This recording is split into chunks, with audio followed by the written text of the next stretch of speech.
Good afternoon to you, Mark Sudduth, HurricaneTrack.com, here with your Hurricane Pro and HD video blog for Wednesday, the 27th of September, 2017.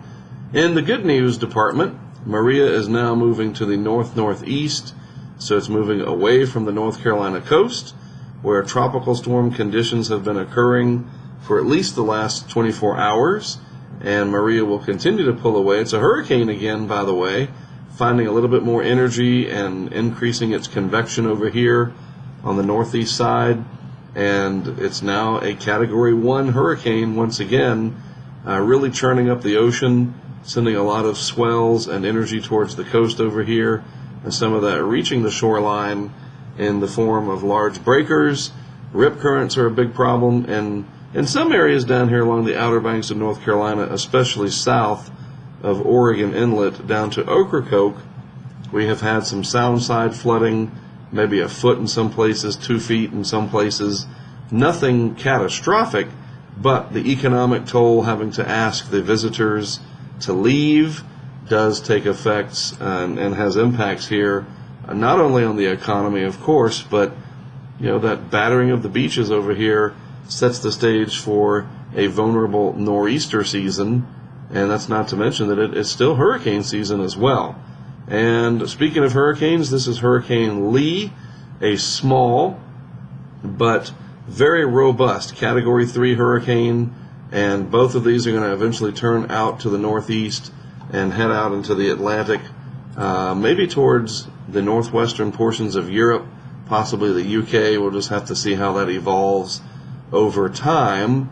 And then down here, south of Cuba, as this frontal system tries to come across, and eventually it'll lay across the South Atlantic like that.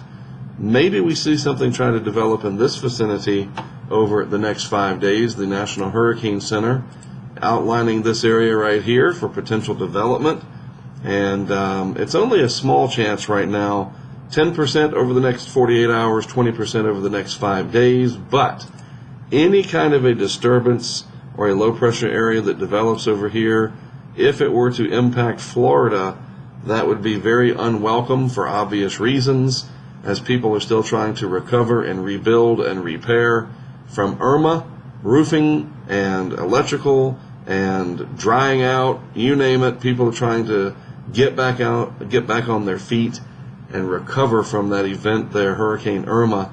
So any activity that develops down here will be much unwelcome.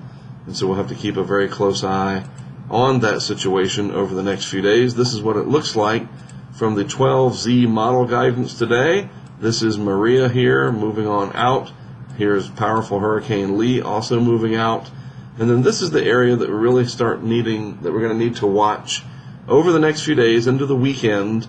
You see this energy starts to coalesce here off the east coast of Florida into a round shape here. The vorticity signature is not the most impressive, but it's not completely spread out. It's basically showing me that, just like the National Hurricane Center is doing, we need to watch this region through here to see if something tries to develop. We're going to have a brief cool down in the east with this front that's going to come through, but then we're going to develop a very large ridge of high pressure up here over eastern parts of the country, and you can see that developing there through Sunday and then on to next week. And temperatures are going to be hot again because of that, and so anything that does try to get going will be forced generally towards the Florida Peninsula.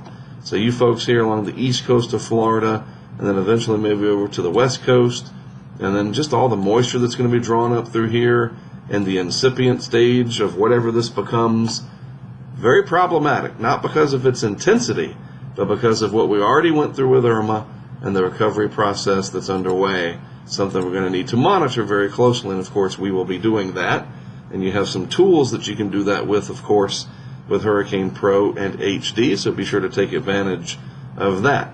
All right, well, that's all I've got for now. I am in the Outer Banks of North Carolina, or on the Outer Banks, in Kitty Hawk to be specific. Tomorrow will be my last day here. I will round up equipment that I had set out, and then I will head back home to Wilmington, North Carolina, my hometown and my office, and we'll keep an eye on the tropics from there. Have a great rest of your afternoon and evening. Again, I am Mark Sudduth for HurricaneTrack.com. That's my website. And for Hurricane Pro in HD, I'll have more for you tomorrow.